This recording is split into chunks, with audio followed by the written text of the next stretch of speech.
This is an ABP Life podcast. Lok Sabha चुनाव 2024 के पहले चरण का मतदान 19 अप्रैल को होगा।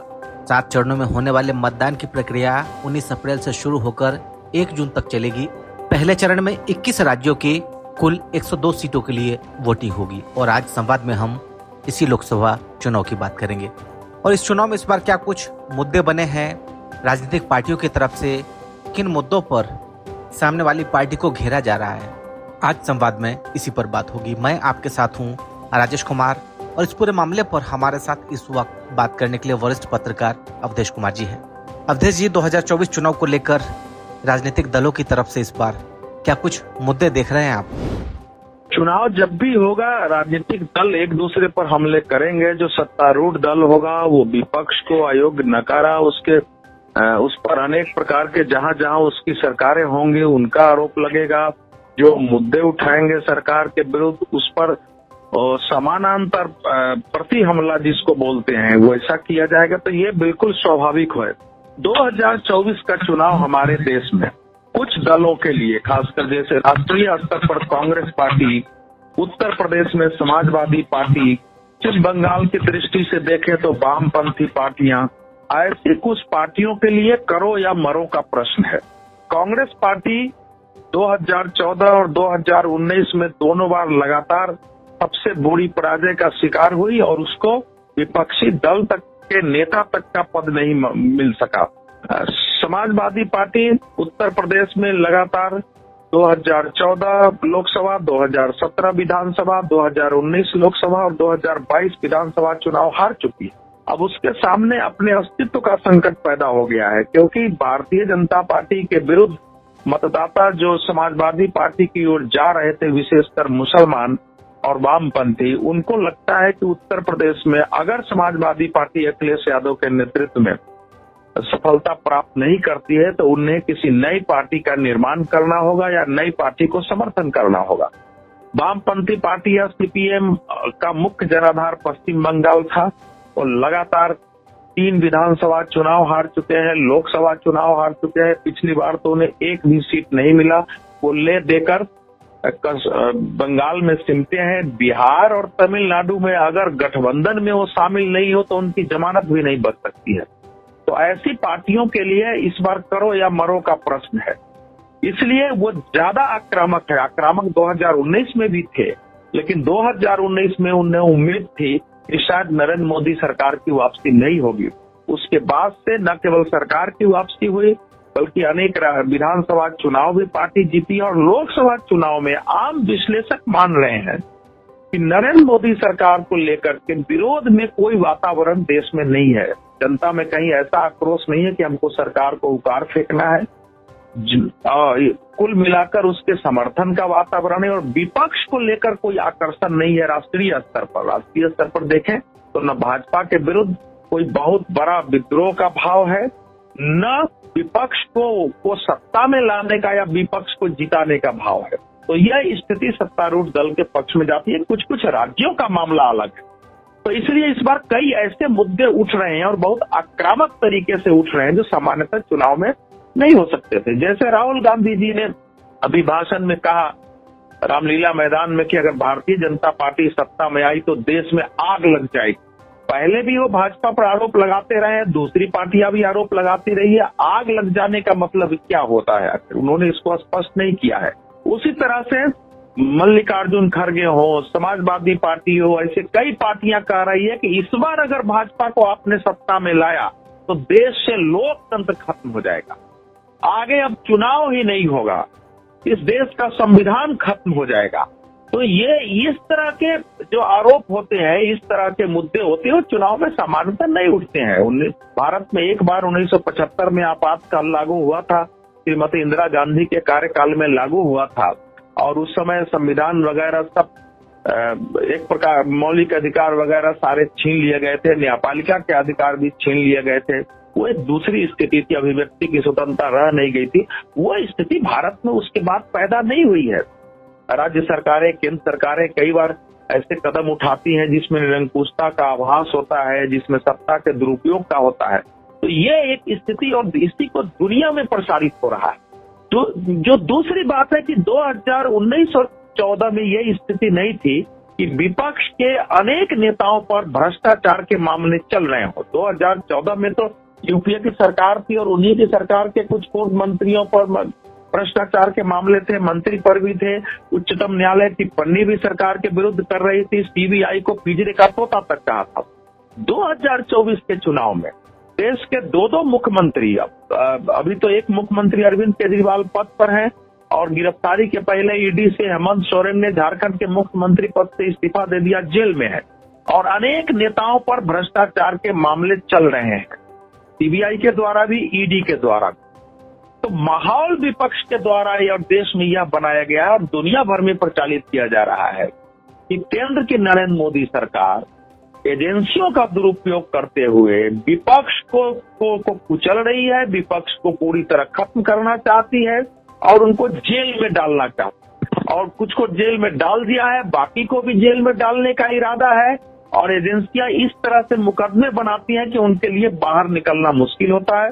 आपने देखा है कि जेल का जवाब वोट से आम आदमी पार्टी ने दिल्ली में अभियान शुरू किया है कि अरविंद केजरीवाल को या मनीष सिसोदिया को जेल में डाला है, तो आप वोट देकर इनको हराओ। अब इस प्रकार के मुद्दे देखेगा नहीं गए थे कि जेल का जवाब वोट से। तो विपक्ष का यह आरोप है। दूसरी ओर प्रधानमंत्री अपनी हर एक सभा में कह रहे हैं कि भ्रष्टाचारियों को सजा भुगतनी ही होगी, उन्हें जेल जाना ही होगा, कोई कुछ भी कर दे, भ्रष्टाचारियों के विरुद्ध मुकदमा बंद नहीं हो सकता है। अब यह मामला यहां तक गया है कि तृणमूल कांग्रेस के सांसदों ने कल इलेक्शन कमीशन से जाकर यह मांग किया है कि जो केंद्रीय एजेंसियां हैं, सीबीआई है, ईडी है, एनआईए है, उनके जो प्रमुख हैं उनको हटा कर और दूसरे की नियुक्ति की जाए। अब ये पहली बार हुआ ऐसा, बट चुनाव आयोग ट्रांसफर कर सकता है किसी को, जिले के कलेक्टर हो सकते हैं, निर्वाचन अधिकारी हो सकते हैं, यहाँ तक कि राज्य के अगर मुख्य सचिव पर भी कोई दोष होगा तो उनको काम से हटा सकते हैं। लेकिन किसी दूसरे को नियुक्त कर देना, वो भी केंद्रीय एजेंसियों पर, सीबीआई, एनआईए, सबको पता है कि सीबीआई के निदेशक की, एनआईए के निदेशक की, बाकी ईडी के निदेशक की, सबके नियुक्ति की एक प्रक्रिया है जिसमें प्रधानमंत्री की अध्यक्षता में कमेटी होती है। अब ये इस तरह की मांग है और अंदर बाहर आके वो सब धरना दे रहे हैं, क्योंकि एनआईए की टीम पिछले शनिवार को भोक्ती नगर में गई थी, उस पर हमले हो गए थे और हमले के बाद एनआईए ने के विरुद्ध वहां की कोलकाता की वहां की पुलिस ने, बंगाल की पुलिस ने महिलाओं को लेकर के छेड़छाड़ का मामला दर्ज कर दिया है। अब ये कह रहे हैं कि इनको रोका जाए, नहीं तो ऐसे ही सबको जेल में डालते रहेंगे।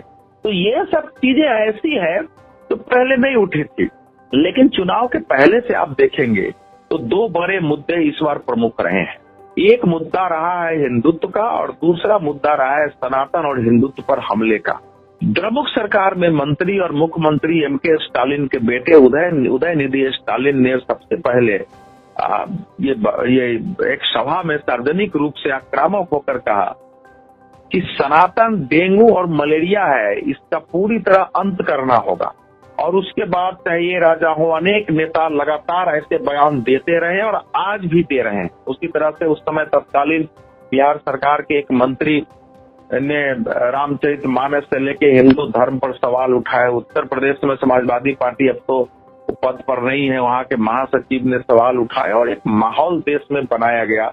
एक और हिंदुत्व पर राजनीतिक हमले हो रहे थे कि भाजपा आरएसएस पूरे देश में अपने दृष्टि का हिंदुत्व थोपना चाहती है जो वास्तव में हिंदू धर्म नहीं है।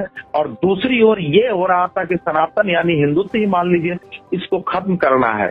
तो इसके समानांतर देश के व्यापक समूह ने, भारतीय जनता पार्टी राजनीति में उसकी आवाज थी, लेकिन हिंदू संगठनों ने, साधु संतों ने, सब ने इस सनातन के विरोध पर आक्रामक हुआ, हमला किए, बयान दिया। और वो मुद्दा बहुत बड़ा मुद्दा इस बार चुनाव में है।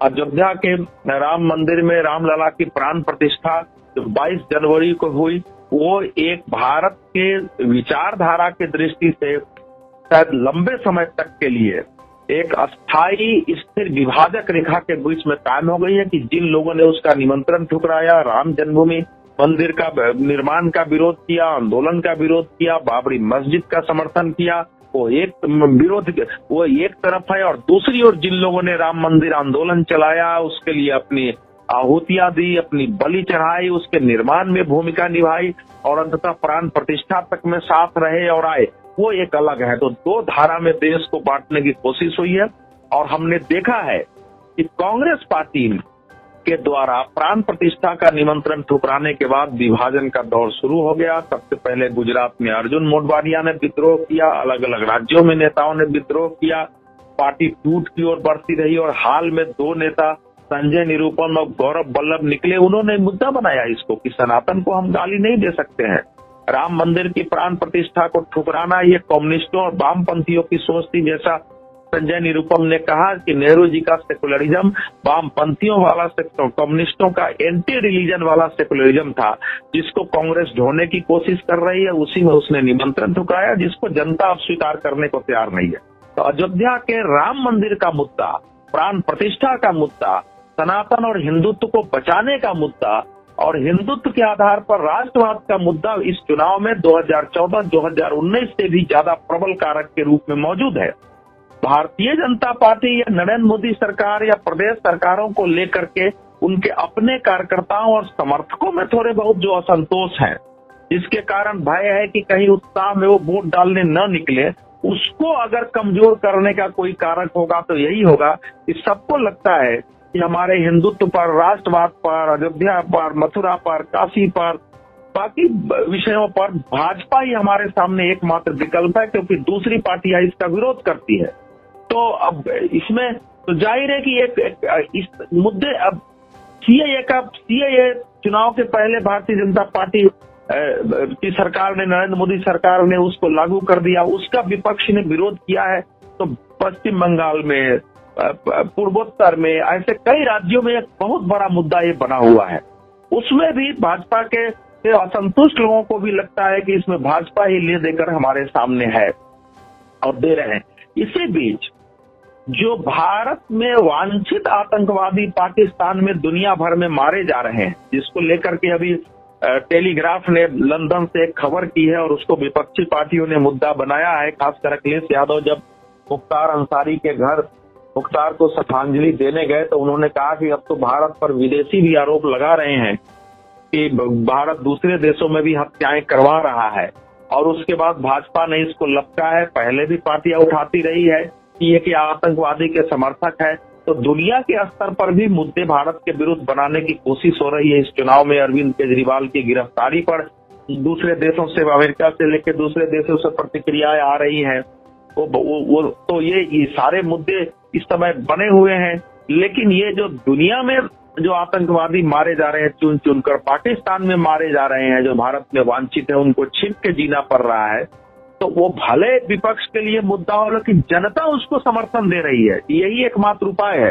हालांकि भारत सरकार ने साफ कहा है कि उसकी नीति कहीं भी विदेश में हत्या कराने की नहीं है। अमेरिका गुरपतवंत सिंह पन्नू के पर हमले के साजिश को आरोप को लेकर, हत्या की साजिश आरोप को लेकर वहां एक भारतीय को गिरफ्तार किया हुआ है और उसका, लेकिन भारत सरकार ने उससे नकार है, उसकी जांच हो रही है और वो एक बड़ा मुद्दा बना हुआ है। कई राज्यों में आप देखेंगे तो बहुत बड़ा मुद्दा है।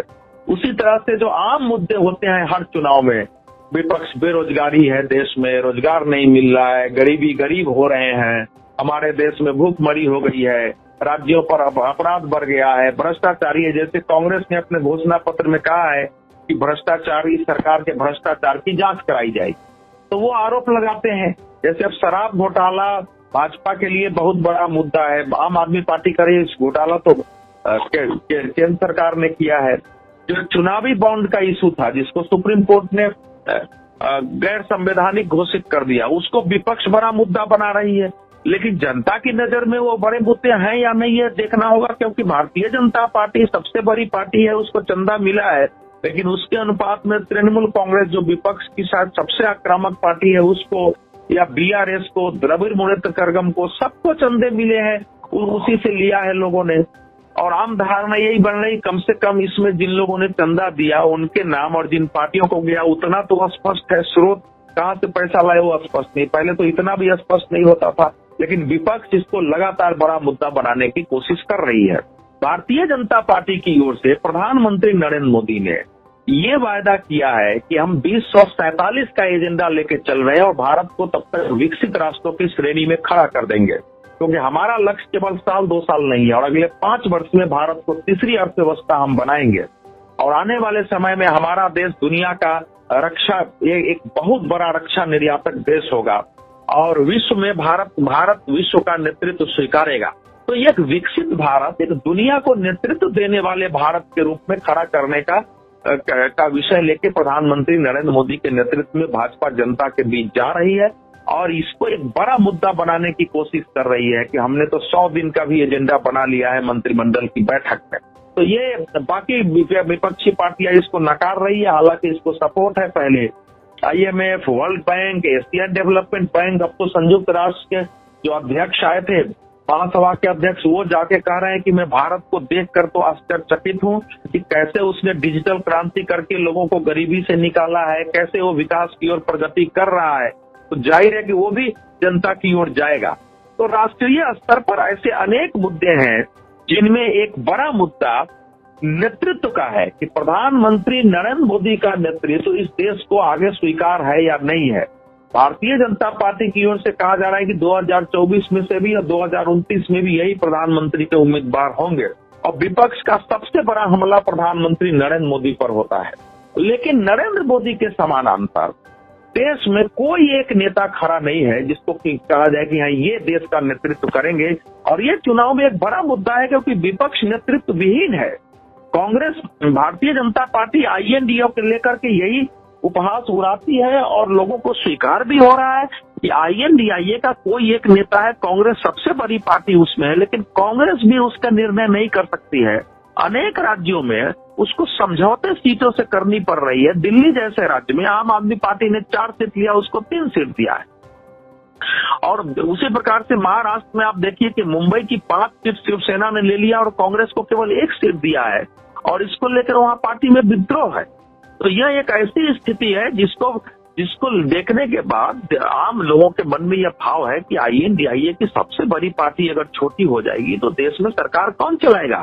फिर तो खिचड़ी सरकार वैसे ही होगी जो दबाव में आएगी।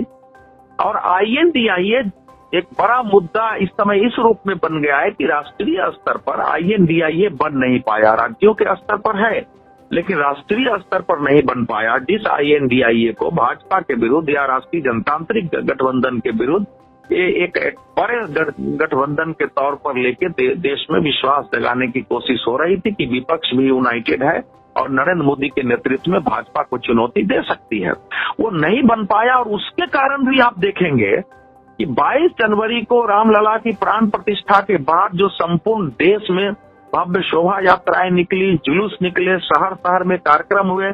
एक आंकड़ा ये दिया जा रहा है कि कम से कम 9,56,000 के आसपास राष्ट्रीय स्वयंसेवक संघ ने अपनी प्रतिनिधि सभा में आंकड़ा दिया है कि 9,56,000 के आसपास उस दिन रामलला की प्राण प्रतिष्ठा के दिन कार्यक्रम हुए हैं।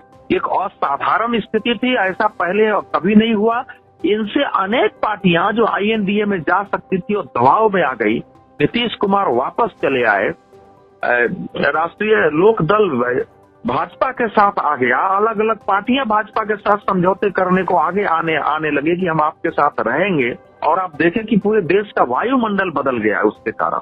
तो मेरा अपना मानना यह है कि अगर भारतीय जनता पार्टी ने ठीक से इशू बनाया तो राम मंदिर का मुद्दा और हिंदुत्व इस बार प्रबल कारक होगा, जैसे common civil code Uttar Pradesh सरकार ने लाया है।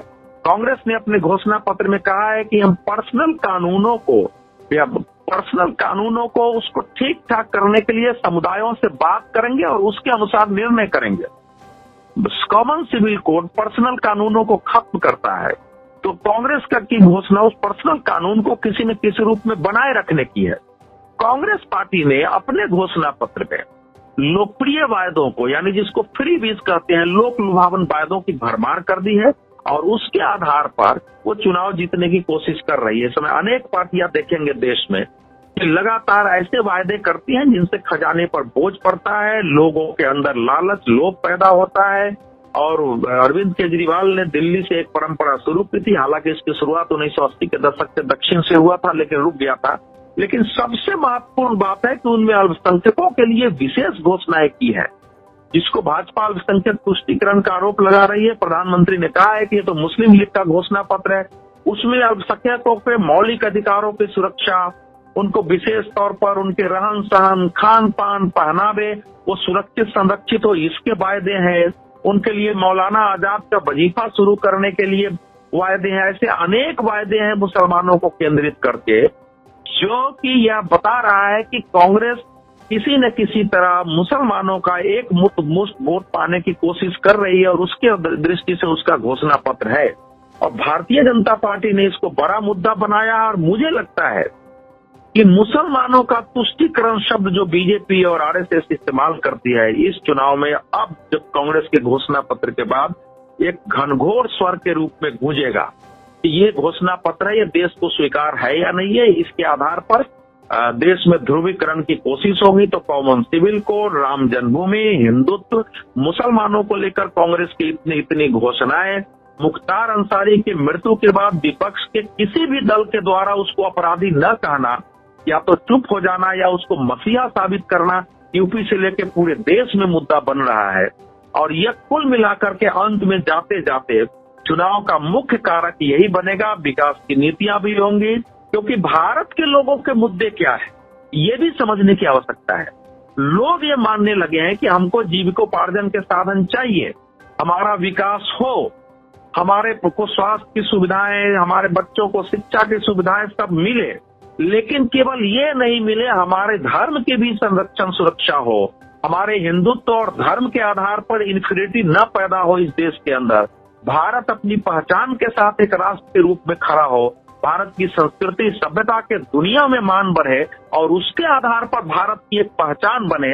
अगर कोई ईसाई अपने को ईसाई कहने में संकोच अनुभव नहीं करता है, गर्व का अनुभव कहता है, कोई मुसलमान अपने को मुसलमान कहने में गर्व का अनुभव कहता है, तो हिंदुओं को हिंदू कहने में जो आज तक की सत्ता ने और सत्ता पोषित जो बुद्धिजीवी थे उन्होंने जो भाव पैदा किया कि हिंदू कहना मतलब सांप्रदायिकता है, हम मुसलमान और ईसाई विरोधी होते, इस भाव के विरुद्ध लोग खड़े हो रहे हैं। प्रखर होता है कि नहीं, हिंदू कहने में हमको संकोच नहीं होना चाहिए और भारत की वो पहचान होनी चाहिए। तो जनता के अंदर छोटे छोटे मुद्दे सब जगह है, लोगों की अपनी समस्याएं हैं, वो उठ भी रहे हैं। 2 बार सत्ता के बाद असंतोष भी होता है, लेकिन ये एक भाव है जनता का मुद्दा जो हम बता सकते हैं कि अंततः वो किसके पक्ष में जाएगा। एबीपी लाइव पॉडकास्ट के साथ बातचीत करने के लिए अवधेश कुमार जी बहुत शुक्रिया आपका। बहुत बहुत धन्यवाद। This is an ABP Live podcast.